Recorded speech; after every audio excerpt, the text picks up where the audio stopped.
Hi, just to make one more video about the cricket, and probably the last one tonight. Um, England 268 for 6 is never good, home or away. Especially against a team like Australia to the level they are at. But to be honest, a top team could still post 450 to 600 if they could get a team like Australia out for 150 minimum less when they did home or away. And now England are 268 for 7 by a poor giveaway wicket from Butler. Yes, we know how good Australia are, but if we want to be taken seriously, we need to be doing better in this. We need to have a tail who can, from 6 to last man, put on 200, 50 last man, put 300, first to 5, put 300. And so, for instance, when the top order collapses, you need a top bottom order to show solidarity and show they can actually bat as well as bowl. And when the bowlers are struggling, you need some part-timers from the higher order you can bowl.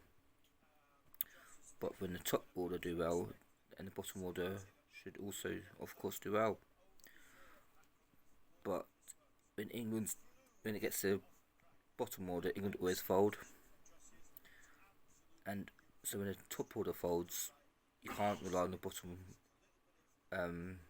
order, unlike you can with like Australia and New Zealand and India and South Africa. England are such a liability. Just know that they're going to struggle. Home or away in recent times, but especially away. I'm a Sussex fan, so I hope Ollie Robinson does well. But again, Sussex have bigger issues back home than England, from a personal point of view. But at the same time, this is depressing. But it's what it is until things change. We don't just need to change the cultural of racism to change that there's no racism in cricket. We need to change the culture of failure and losing to winning. That's what I mean about like Australia or India. They have big clubs who the best players go to states, then goes to the national team. We don't have that in England. So we don't have any big clubs to feed to the county that you could potentially make it to the national team. But if England could go one step ahead of that, then whether at club level they can go to Australia or India and places like that.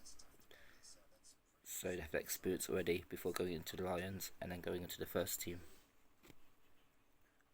I might be to England fans speaking nonsense and speaking crazy, but it's how you want to be one ahead of the opposite team. And also these days you don't have, these days you never had it in the past anyway, had English players playing the Sheffield Shield, playing the Indian 4-day tournament. Now if cricket was to establish itself like football, then I don't see the problem with that, and might help us do a little bit better, because going to Australia alien to their conditions, even if we had 3 warm-up matches or 4 warm-up matches for that rain, to still be alien to playing against these players in home conditions who obviously play in the Sheffield Shield before they play for the country.